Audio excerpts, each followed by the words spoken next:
Olá pessoal, bem-vindo à nossa segunda aula sobre dinâmica. Então, na aula de hoje eu quero continuar conversando um pouco mais com vocês sobre essa ideia de força, né? Na aula passada, na aula anterior, a gente discutiu bastante o que são essas interações que a gente chama de força, e por que que ela é importante nas variações de um movimento, certo? Então vamos continuar explorando um pouco mais essa ideia de força. Faltou falar mais alguns detalhes com relação a essa grandeza vetorial na aula passada. Então vamos continuar um pouquinho mais sobre isso. E eu quero introduzir para vocês hoje as três leis de Newton, tá? Então eu quero comentar com vocês as três leis de Newton e como a gente vai poder representar essas forças num diagrama, né? Se eu tiver um problema para resolver, eu tenho um certo corpo, uma certa partícula, que é uma caixa, um carro, um avião, uma borboleta, qualquer coisa que seja, eu tenho que saber como representar as forças que agem sobre esse corpo, tá? Isso é super importante. Uma das coisas que a gente comentou também lá naquela série de vetores foi que vetores diferentes não podem ser somados. Concordam comigo? Se eu tenho um vetor que é velocidade e um vetor que é aceleração, eu não posso somar vetorialmente essas duas coisas. Tá? Eu tenho outras operações, como multiplicação, produto vetorial, produto escalar. Agora, se os vetores são os mesmos, matematicamente, agora eu posso somar vetorialmente esses vetores. Tá? Lembre que uma soma de vetor tem como resultado um vetor também, beleza? Agora, no nosso caso, do ponto de vista físico, quando eu representar os vetores em cima de uma certa partícula, de um certo corpo, você pode se confundir em alguns detalhes. Como, por exemplo, se eu representar as forças que agem sobre uma certa partícula, essas forças são vetores. Essa partícula pode estar com uma certa velocidade. Velocidade é vetor. Essa partícula pode estar sob uma certa aceleração. Aceleração em vetor. Se eu representar tudo no mesmo diagrama, no mesmo desenho, na mesma figura, no mesmo corpo, você vai ficar tentado a somar essas coisas, tá? Somar força com velocidade, com aceleração. Isso não pode, tá bom? Agora, quando eu representar então um diagrama de um certo corpo, diagrama de forças, boto todas as forças que agem sobre um corpo, essas forças eu vou poder sim somar em algumas condições, tá? Ainda mais se esse corpo não for rígido tridimensional, daí fica um pouco mais complicado. Mas se é um corpo que eu posso considerar como um ponto, tá? Eu posso somar essas forças. Então, vamos devagar, vamos conversar um pouquinho mais sobre força, foi o que a gente fez na aula passada. Então, olha só, pessoal. Faltou eu comentar com vocês na aula passada, né? Vamos voltar aqui a essa discussão das forças, né? Então, eu já sei que força ela é uma grandeza vetorial que nasce de um processo de interação. Essa interação pode ser a gravitacional, pode ser eletrostática, elétrica, eletromagnética, pode ser força forte ou força fraca. A gente não vai atuar com essas forças forte ou fraca porque elas são de muito curto alcance, elas estão na área de física nuclear. Tá? Então a força que a gente vai representar como um F, né, e uma setinha, porque afinal de contas é uma grandeza vetorial, a gente viu alguns tipos de força, como a força peso, que é massa vezes a aceleração da gravidade. A gente viu as forças de contato, que é a força de atrito, e essa força de atrito pode ser a força de atrito cinético, pode ser a força de atrito estático, né? E elas formam, junto com a normal a uma certa superfície, o que eu chamei de força de contato. Então, a força de contato, que é aí uma soma entre, uma soma vetorial, claro, né? Entre a força normal e a força de atrito. Seja essa força de atrito estática, seja essa força de atrito cinética, tá? Eu vou falar de novo sobre força de atrito aqui para que fique claro na cabeça de vocês o que essa força de atrito significa.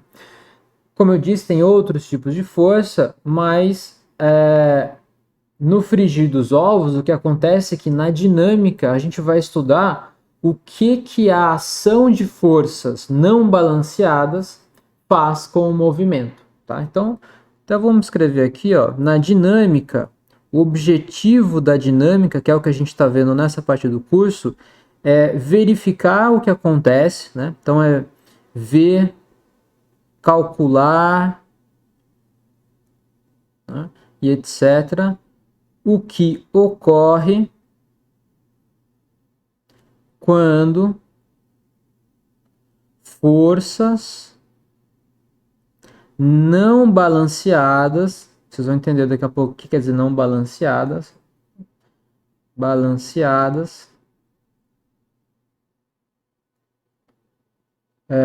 agem sobre uma certa partícula. Lembra que a gente definiu o que é essa tal dessa partícula, né, lá no começo das aulas de cinemática.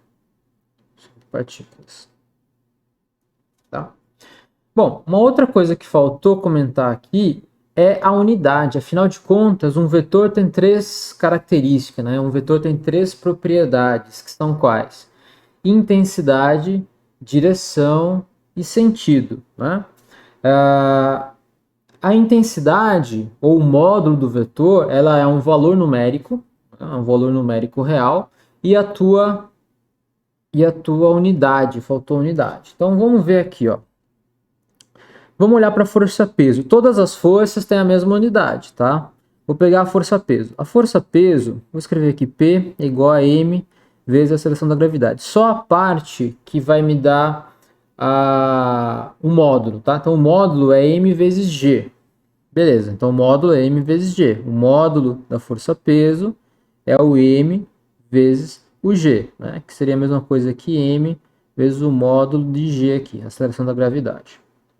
Bom, se eu for verificar unidade, né, a unidade então da força-peso, ela vai ser a unidade da massa vezes a unidade da aceleração da gravidade.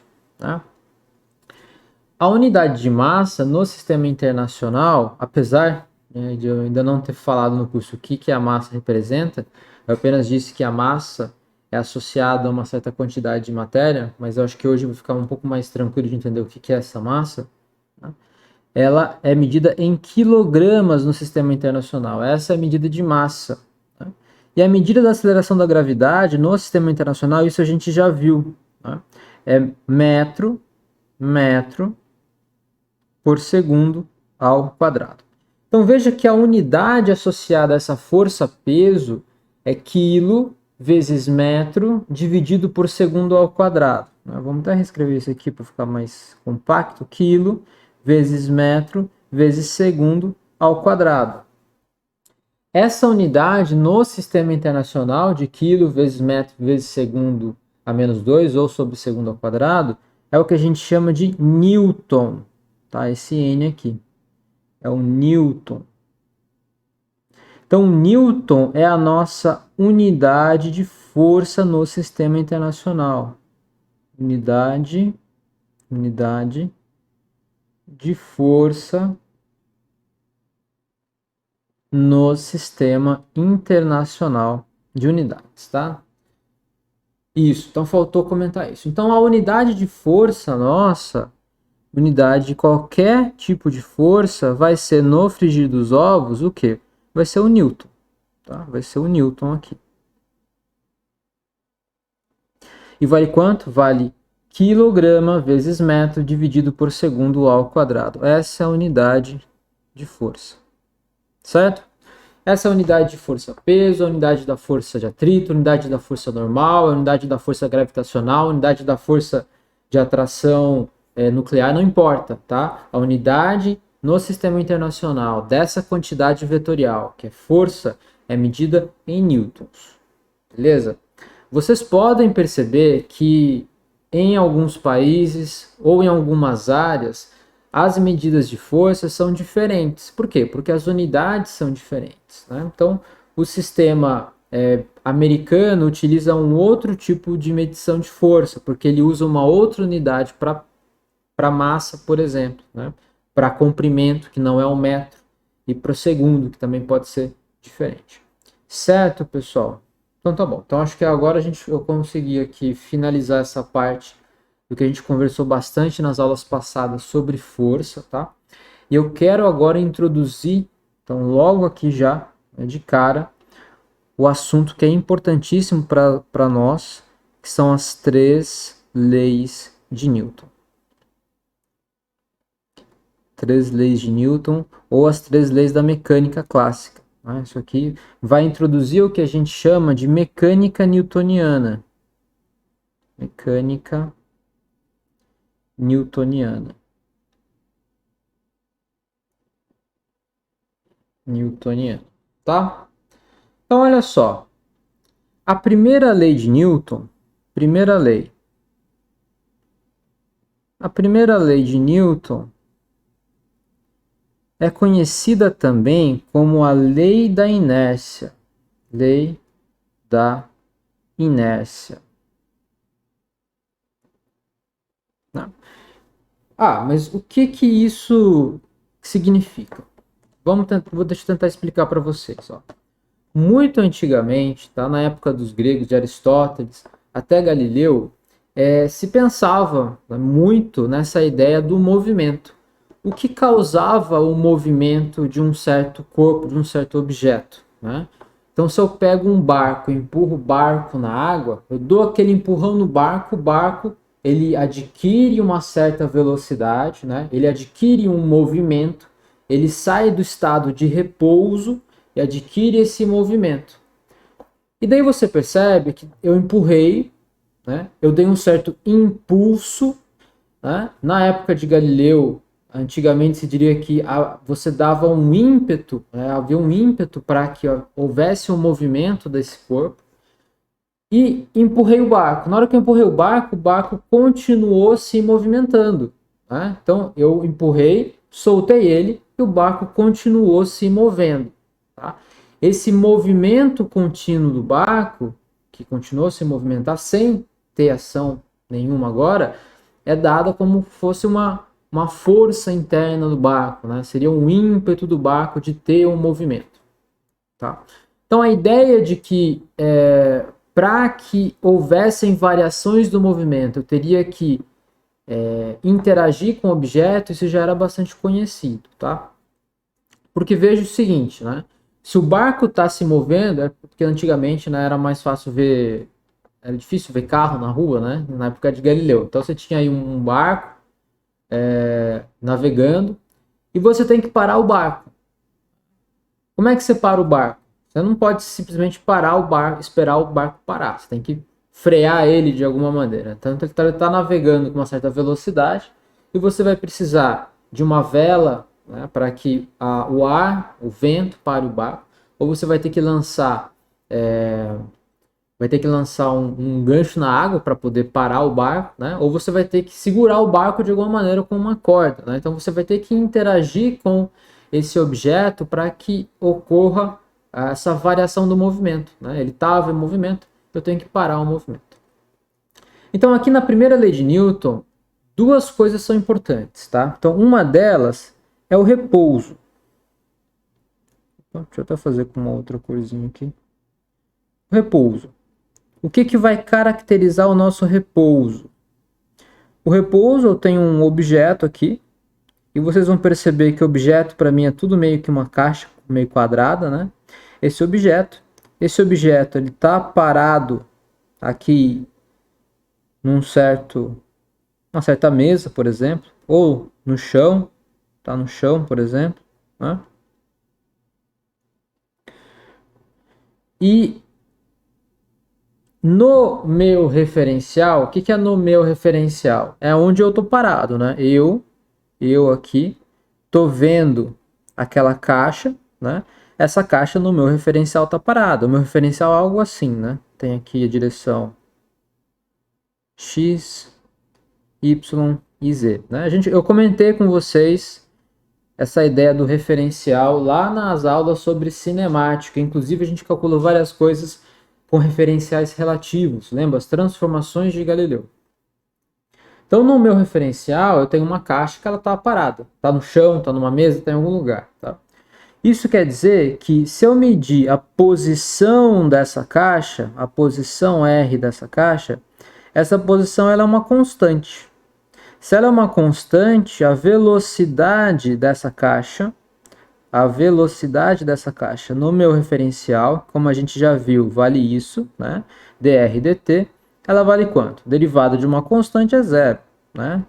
Ou seja, esse corpo, com relação ao meu referencial, ele está parado. Ele está em repouso, ausência de movimento no meu referencial. Então, há uma ausência de movimento. O que é importante aqui, então? É que se eu quiser que essa caixa saia do repouso, se eu quiser que essa caixa entre em movimento, alguma coisa tem que acontecer com essa caixa, certo? O que é essa alguma coisa? É alguma interação. É eu empurrar a caixa, é eu puxar a caixa, é eu explodir a caixa. Alguma coisa tem que acontecer com essa caixa. Se nada acontecer com essa caixa, se não houver nenhuma ação externa, tá? A caixa e o chão, né? Considerando que a caixa e o chão fossem um sistema aí que está em repouso, se nada acontecer, essa caixa vai permanecer em repouso. Não tem jeito, né? Não tem choro nem vela. Se nada mexe na caixa, a caixa vai ficar parada lá para sempre, né? O outro movimento que a gente já viu, inclusive também na aula de cinemática, é o movimento retilíneo e uniforme. O que o movimento retilíneo e uniforme dizia? Dizia o seguinte, olha, eu tenho um certo corpo, e o corpo agora para mim aqui é um carrinho, igual das aulas anteriores. Esse corpo está andando numa certa rodovia reta, né? Está andando numa linha reta, por exemplo, a direção X, e esse corpo está com uma certa velocidade aqui, velocidade que é constante. O que é constante? Quer dizer que não muda com o tempo. Tem a mesma intensidade, tem a mesma direção e o mesmo sentido, certo? Bom, aqui acho que o carro não é um bom exemplo. Vamos colocar o barco na água. Porque o carro, a gente sabe, né? Eu tenho mais coisas que analisar no movimento dele. Mas eu tenho aqui a água, então. Vamos botar aqui a água, a mesma coisa. A água, direção X. E eu tenho um barquinho aqui. Que talvez não seja ainda o ideal, mas vamos pensar nisso, né? Tem um barco aqui. Esse barco tá com uma velocidade para lá que é constante, tá? Um outro exemplo que é muito bom desse movimento retilíneo uniforme é eu ter uma superfície completamente lisa, né? Tenho aqui então, por exemplo, eu tenho uma mesa lisa, completamente lisa, ou gelo, não sei, alguma coisa que, né, que não tem atrito, tá? Daí eu vou pegar e colocar aqui a minha caixa. Essa caixa, alguém colocou ela em movimento, então ela está com uma certa velocidade num certo tempo aqui. Essa velocidade é constante, assim como é constante a velocidade do barco, né? Então o que a gente sabe? Que se essa caixa, alguém empurrou, ela está em movimento em cima de um lugar congelado, né? De um lago congelado, ou de uma mesa muito bem polida, onde o atrito é baixo. Essa caixa ela vai continuar em movimento para sempre, né? Para sempre. Ela só vai parar, ou seja, ela só vai entrar no repouso, ou vai inverter a velocidade, ou alguma coisa vai acontecer, se houver uma interação, né? Se houver uma interação com a caixa. Um outro exemplo aqui, que eu acho que até é melhor, é eu tô lá no espaço sideral, né? Então, por exemplo, eu tô com o meu satélite. Então, o meu satélite meu satélite que está indo para Marte, algum lugar assim, né? Ele tem uma certa velocidade também, né? Uma velocidade aqui, nessa direção, e é uma velocidade constante. Então está lá no espaço esse satélite está viajando, e se nada interagir com esse satélite, ou se esse satélite não tiver foguete, alguma coisa que vai acontecer com ele, essa velocidade sempre vai continuar a mesma. Tá? Então não haverá variações da velocidade. Essa condição de repouso, né? Ou essa condição, então aqui, de repouso, ou a condição de movimento retilíneo uniforme, é o que a gente chama de inércia, tá? É a inércia de um certo corpo. Então, se o corpo está em repouso ou se ele está em movimento retilíneo uniforme, a gente pode associar essa condição como uma medida da inércia desse corpo, tá? Então, seria aqui uma medida da inércia do corpo, tá? Uma medida da inércia do corpo. Por isso também que a gente chama essa primeira lei de lei da inércia. Tá? E o que diz então essa lei? Diz o seguinte: se um corpo está parado, né? Se eu tenho então um corpo em repouso, em que a velocidade é zero com relação a algum certo referencial, né? Eu tenho então que esse corpo ele vai permanecer em repouso indefinidamente, a não ser que ocorra uma interação. Tá? E um corpo em movimento retilíneo e uniforme também ele vai continuar em movimento retilíneo uniforme, a não ser que ocorra algum tipo de interação com o ambiente, né? A interação desse corpo com o ambiente. Tá? Então, o corpo em repouso, o MRU, isso, acho que é isso que a gente precisa saber. Uma coisa que pode alterar a velocidade de alguma coisa, como é o caso do satélite, por exemplo, é se o satélite tiver um foguete. Né? Se ele tiver um foguete, o que vai acontecer? Ele vai disparar o foguete. O que o foguete faz? O foguete ele joga pedaços dele mesmo para um lado, para ele poder ir para o outro lado. Né? Como a gente não estudou toda essa parte de conservação de momento e energia ainda, isso vai ficar para a próxima parte do curso, eu não quero entrar em detalhes nesse ponto. Mas então imagina que algo que está parado, ele pode sair do repouso, né, se eu começar a jogar coisa. Então, eu estou parado aqui, tá? E eu estou segurando um balde com um monte de bolinha de gude. Estou segurando um balde com bolinha de gude e estou parado. Se eu pegar as bolinhas de gude e começar a jogar, né, veja, eu não estou interagindo com... Ninguém está aplicando força em mim. Né? É eu com a bolinha. Estou pegando a bolinha e estou jogando. Né? E eu vou começar a me movimentar para alguma direção. Porque se a bolinha vai para uma direção, eu tenho que ir para outra direção, certo? Isso é chamado de conservação de momento. Apesar de eu não interagir com o ambiente, alguma coisa está acontecendo. O quê? A minha massa está diminuindo. Tá? E é isso que acontece com o foguete, tá? Então, essa ideia aqui de repouso, de movimento retilíneo uniforme, é reconhecida como a primeira lei e nos define também o chamado referencial inercial. Referencial inercial. Né? Lembra que a gente pode ter um referencial que está parado, um referencial que está em movimento, como a gente viu em cinemática. E como eu posso, então, medir as distâncias e velocidades com relação a um referencial e outro. Tá?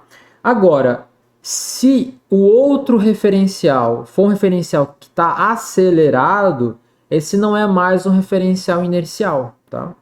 Por quê? Porque daí um corpo que está parado, ele vai começar a se movimentar sem ter ação de nada em cima dele. E um corpo que está em movimento retilíneo uniforme também vai ter variações em sua velocidade sem ter nenhuma força real agindo sobre ele. Tá? Então, essa definição da inércia onde, com relação a um certo referencial, ao mesmo objeto, ele está parado e nada interage com ele, nenhuma força está agindo sobre ele, ou está em movimento retilíneo uniforme e nenhuma força age sobre ele, é a maneira com que a gente pode definir um referencial inercial, tá? E eu vou deixar guardado aqui com vocês para que vocês pensem um pouco sobre isso, essa ideia do referencial inercial. Tá? Beleza. Então essa é a primeira lei de Newton, tá? Então a lei de Newton, primeira lei de Newton diz: se eu tiver uma partícula e essa partícula eu não tenho força sobre ela, tá? Não tenho uma ação de interação de forças não balanceada sobre uma certa partícula, a partícula, se ela estiver parada, ela continua parada. E se essa partícula estiver em movimento retilíneo uniforme, ela continua em movimento retilíneo uniforme, certo? Retilíneo, tá? Movimento retilíneo uniforme, certo? Maravilha! Eu sei que está um pouquinho mais rápido do que o normal, porque o nosso curso ele não é tão aprofundado assim, tá? A gente poderia gastar um bom tempo falando sobre a primeira lei de Newton, sobre as consequências, sobre referenciais inerciais, mas como isso engloba todo um novo curso, eu não vou abordar aqui, tá? A ideia é que a gente tenha um conceito um pouco mais aprofundado dessas ideias da mecânica newtoniana, o suficiente para que a gente possa tratar problemas simples do nosso dia a dia e que geralmente fazem parte do currículo de um ensino médio brasileiro, né? No ensino médio aqui no Brasil, tá bom?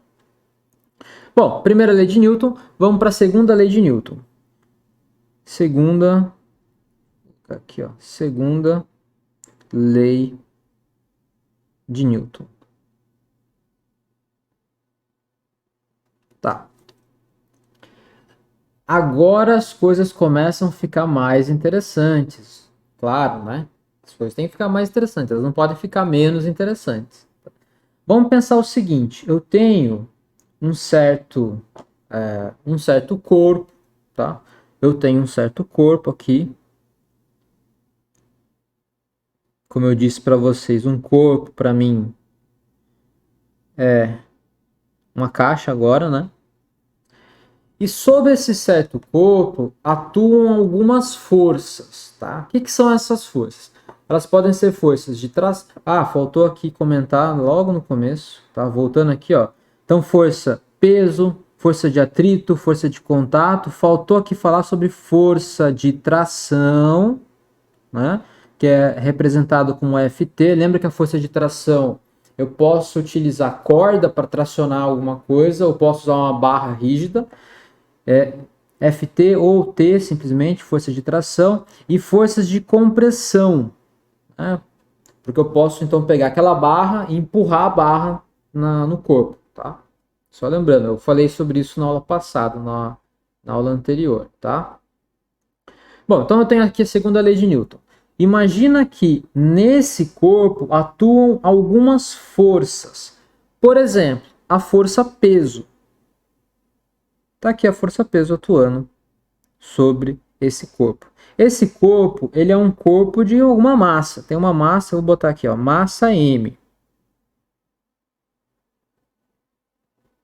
Né? De alguma massa M. Eu disse para vocês que eu ia comentar um pouquinho mais sobre a massa. Voltando aqui, olha só. Se eu tiver um barco com uma certa massa M aqui, e a caixa aqui, como ela também tem massa M,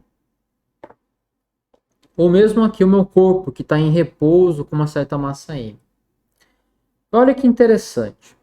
Se eu tenho um corpo que está parado, né, e ela pesa, tem uma certa massa, por exemplo, de 10 quilos, e eu quero empurrar essa massa ou levantar essa massa de 10 quilos, isso é relativamente leve para a gente, na nossa escala humana, né? 10 quilos eu consigo empurrar alguma coisa com 10 quilos.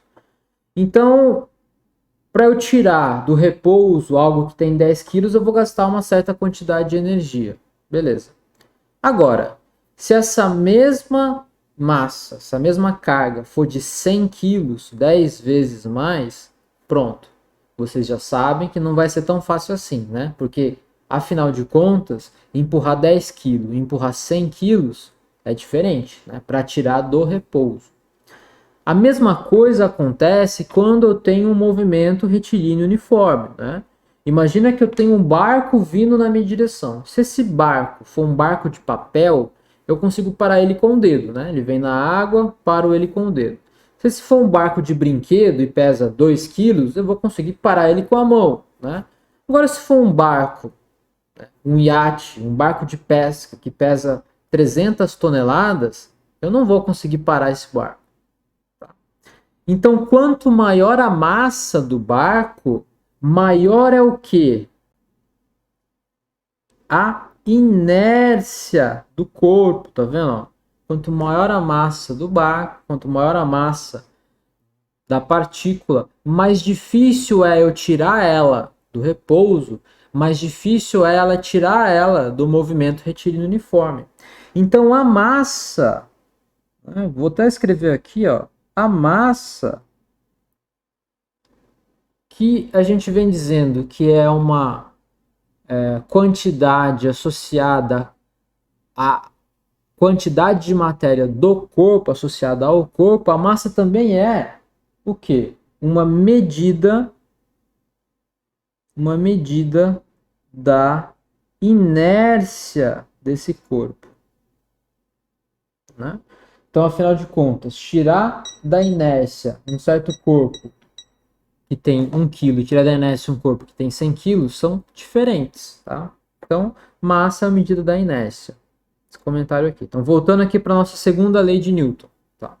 Então, na segunda lei de Newton, eu tenho o seguinte, ó, eu tenho um corpo que está agindo ali, ó, eu tenho uma força, que é a força peso que está agindo sobre esse corpo. Ah, legal. Maravilha.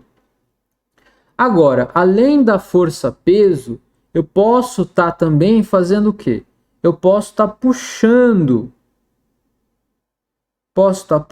esse corpo com uma corda. Essa vai ser uma força do quê? De tração, né? Bom, é um corpo, um bloquinho que está aqui na minha frente, né? É claro, a força peso está puxando ela para baixo, a terra está puxando ela para baixo, e eu estou puxando ela para o lado com uma corda, com uma força de tração, né? E eu posso também estar fazendo o seguinte, eu posso estar empurrando essa caixa, né, com uma força de compressão, empurrando ela aqui, né, que eu vou chamar de uma força de compressão. Daí vocês podem perceber que alguma coisa vai acontecer com essa caixa, né? Se ela estava em repouso antes, agora, como eu estou puxando ela para um lado e a terra está puxando ela para baixo, esse corpo vai começar a se movimentar, ele vai sair do repouso se tivesse em repouso. Se esse corpo tivesse em movimento retilíneo e uniforme, tá? Esse corpo ele sairia do movimento retilíneo uniforme, tá? Porque eu estou puxando para baixo aí, por exemplo, né? Eu estou puxando para frente, então ela vai sair desse movimento retilíneo, né?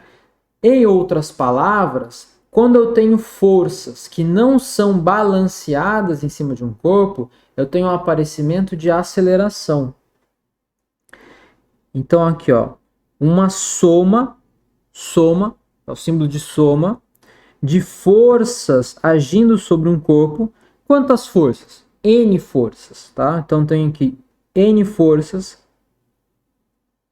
né? Eu tenho isso aqui, olha só, lembra da notação matemática. Isso aqui é força F1, mais uma força F2, mais uma força F3, né? Blá, blá, blá, blá, mais uma força Fn, né? Se eu tiver N forças agindo sobre um corpo, aqui no exemplo que eu dei para vocês, eu dei o exemplo de 3 forças. Tem a força de contato, a força de tração e a força peso. Tenho 3 forças, tá? Então, olha só, se a somatória vetorial dessas forças, como são forças, todas grandezas vetoriais, a mesma grandeza vetorial, agindo sobre um corpo, eu posso somar isso. Tá? Essa somatória das forças que agem sobre um corpo, eu vou chamar de resultante das forças, certo? Então, olha só, resultante das forças é nada mais do que a soma vetorial de todas as forças que agem sobre um corpo ou uma partícula, né? Resultante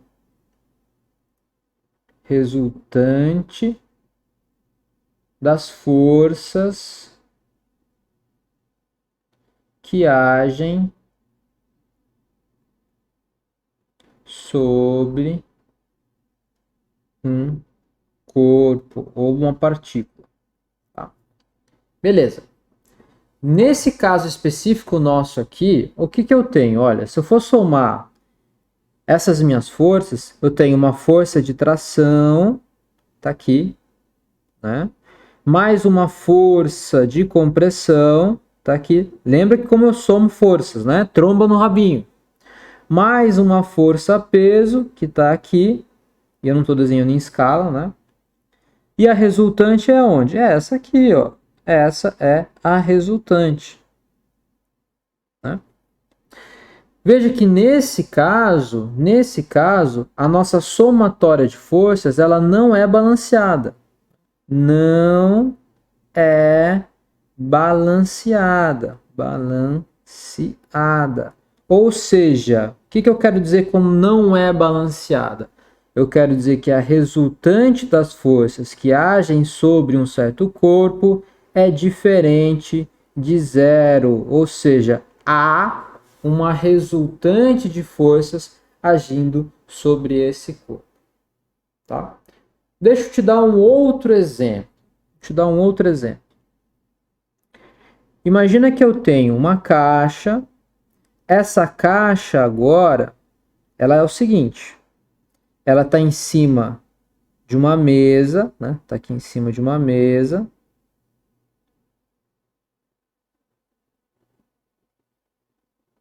Tá lá, tá em cima da mesa. E daí, que forças agem sobre essa caixa? Olha, age sobre essa caixa a força peso, né? Age sobre essa caixa, como a gente viu na aula passada, a força normal, né? Força normal, que é a força de contato, a componente da força de contato que impede com que a caixa entre na mesa, certo? Então olha só, a caixa é puxada para baixo pela terra, mas a caixa não entra na mesa porque a mesa empurra a caixa para cima com a força normal, né? Agora imagina que eu também posso fazer o seguinte, eu venho aqui e eu puxo essa caixa com uma corda, com uma certa força de tração.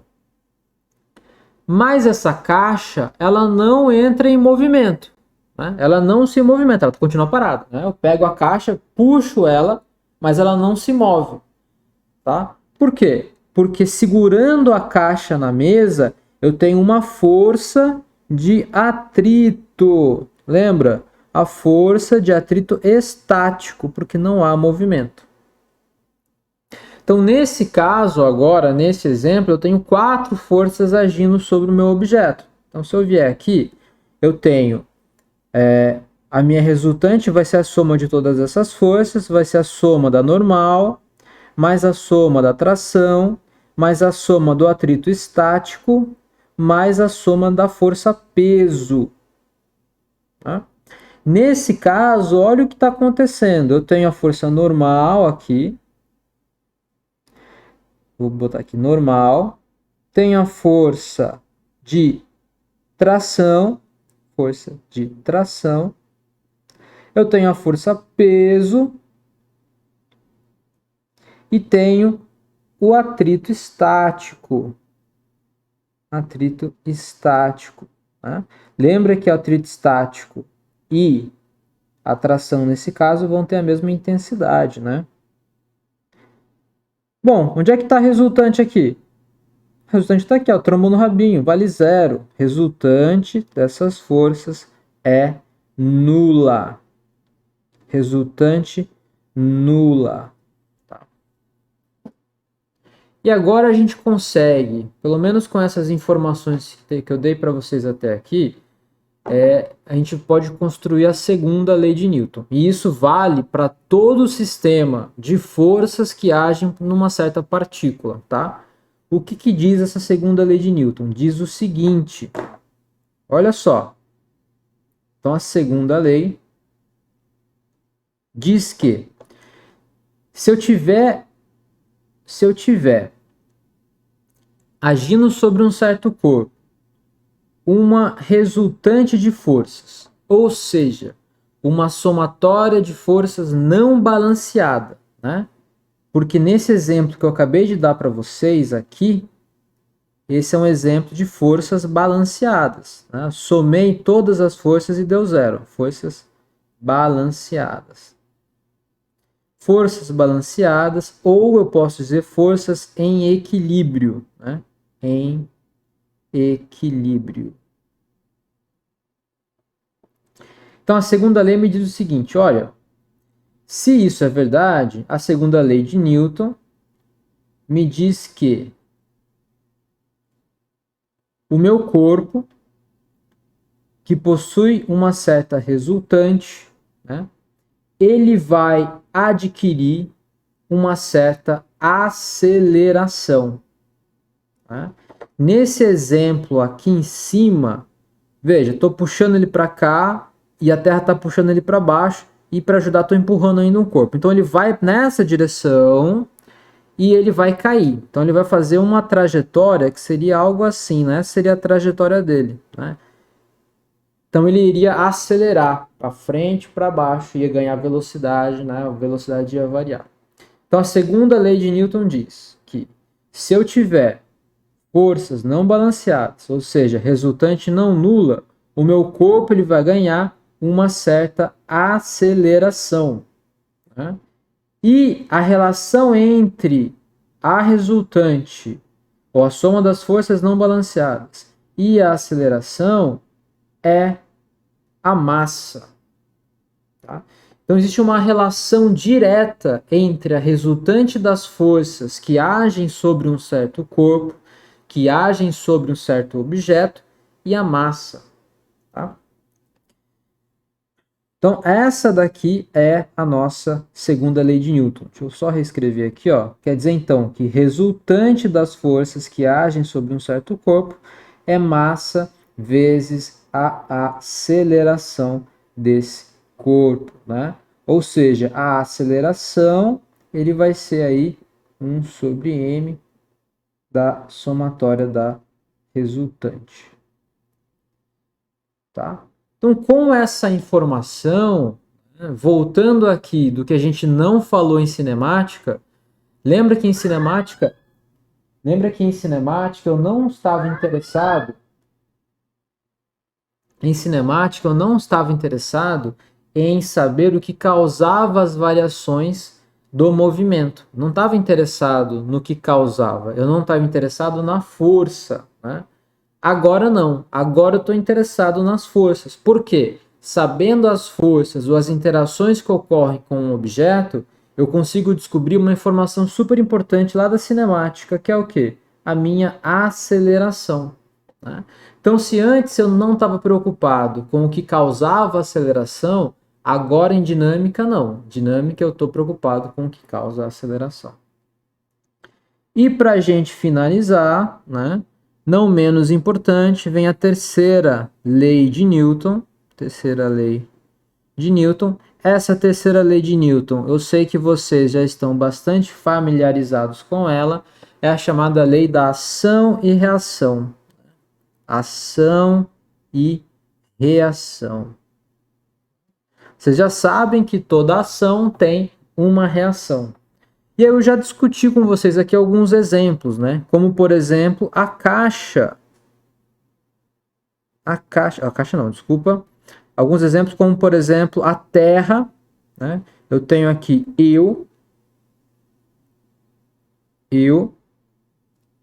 ficou feio, aqui, eu tô em cima do quê? Tô em cima da Terra, né? Deixa eu desenhar a Terra aqui plana. Tô exagerando, sabe, pessoal? Tá aqui, né?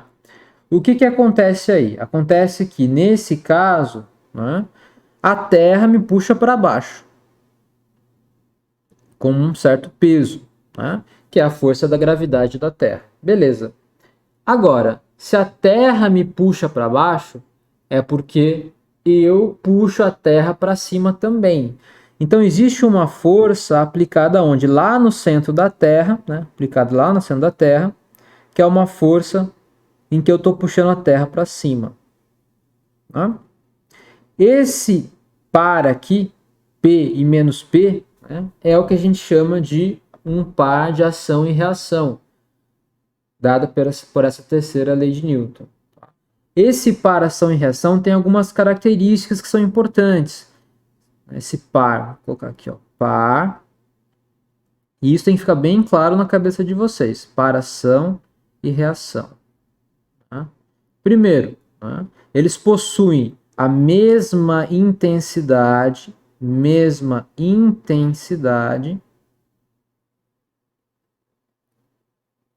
isso é fundamental, nesse caso aqui, mesmo módulo da força-peso, eles possuem a mesma direção, a direção de ação da força, nesse caso aqui é a direção que? Vertical, né?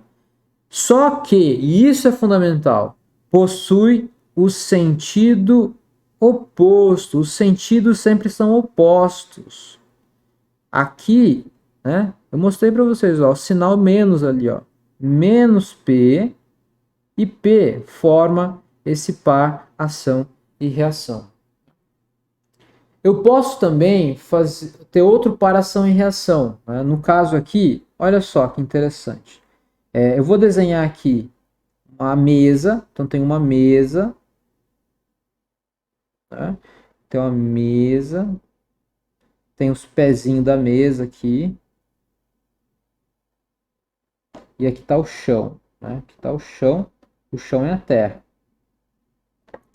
Eu vou botar aqui em cima da mesa um bloquinho, tá aqui o meu bloquinho em cima da mesa de uma certa massa, tá? Então o que que acontece com esse bloco? Acontece o seguinte, né?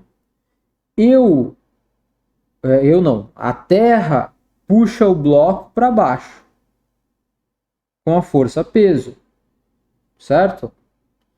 A terra puxa o bloco para baixo. Aonde que está o par ação e reação dessa força? Está na terra. Então a terra, né, tem uma força lá que também, né, tem que ter a mesma intensidade menos P. Beleza, esse é o par ação e reação. Agora, essa força, esse bloco, ela não entra dentro da mesa. Por quê? Porque a mesa está empurrando esse bloco para cima. Tá? A mesa empurra o bloco para cima com a força normal. Tá aqui, ó, a força normal. Mas olha só, se a mesa empurra o bloco para cima com a força normal, é porque o bloco empurra a mesa para baixo com força normal, com a mesma força, né, com a mesma intensidade. Então, na mesa, eu tenho uma força, né, que tem a mesma intensidade, só que direção oposta à normal. Então, aqui, ó, o par N e menos N formam um par ação e reação também. Né? Tem, ó, mesma direção, sentido oposto e mesma intensidade. Agora vem um detalhe muito importante desse par e reação, e isso é fundamental, tá? Que é o seguinte: nesse exemplo aqui que eu dei para vocês, a força-peso com a qual a Terra me puxa para baixo está em cima de mim. E a força-peso com a qual eu puxo a Terra para cima está em cima da Terra, lá no centro da Terra. Né? Ou seja, um par ação e reação sempre atua em corpos distintos, em corpos diferentes. Então, tem um corpo aqui, um outro corpo aqui, certo? As forças de ação e reação sempre estão em corpos diferentes. A mesma coisa acontece, lembra lá na força elétrica, lá no começo na nossa primeira aula de dinâmica. Eu tenho aqui uma carga positiva, mais que, e uma outra carga positiva também aqui, ó, mais que, né? Eu tenho agindo sobre essas duas cargas uma força do quê? De repulsão, né? Uma força elétrica de repulsão. Mas o que está acontecendo? Olha, essa carga empurra essa carga para lá com essa força, né? Bom, então quer dizer que essa carga empurra essa carga para o sentido oposto com a mesma intensidade, mas o sentido oposto, com o que a gente chama de força elétrica, certo? E todos esses pares de ação e reação estão em corpos distintos. Olha, essa força, esse pedaço do par está nesse corpo e esse está nesse corpo. O N menos N, olha, esse N está no bloco, esse menos N está na mesa. Tá? O P aqui está no bloco e o outro P está onde? Está na Terra. Então, para ação e reação, além de ter mesma intensidade, mesma direção e sentidos opostos, tem uma terceira aqui, que é o quê? Age sempre, sem exceção, em corpos distintos. E isso é fundamental. Certo? Certo, pessoal? Conseguiram acompanhar aí? Tá? Então a gente chegou aqui a relembrar um pouquinho mais sobre as forças, viu a unidade da força, que é o Newton, né? Como desenhar um diagrama de forças com algumas forças que a gente aqui já definiu, tá? E a gente passou aqui, deu uma navegada sobre as 3 leis de Newton. A primeira lei, que é a lei da inércia, a gente falou um pouquinho sobre a massa, que é uma medida da inércia, né? A segunda lei de Newton, que é o quê? Se as forças não estiverem balanceadas, ou se eu tiver, então, uma certa resultante em cima de um corpo, esse corpo vai se movimentar, ele vai sair do movimento retilíneo uniforme ou do repouso, ele vai ganhar uma aceleração. E a terceira lei de Newton me diz o quê? Que na natureza as forças vêm em pares de ação e reação. Se eu puxo alguém, é porque alguém está me puxando, né? Se eu empurro alguém, é porque alguém está me empurrando de volta.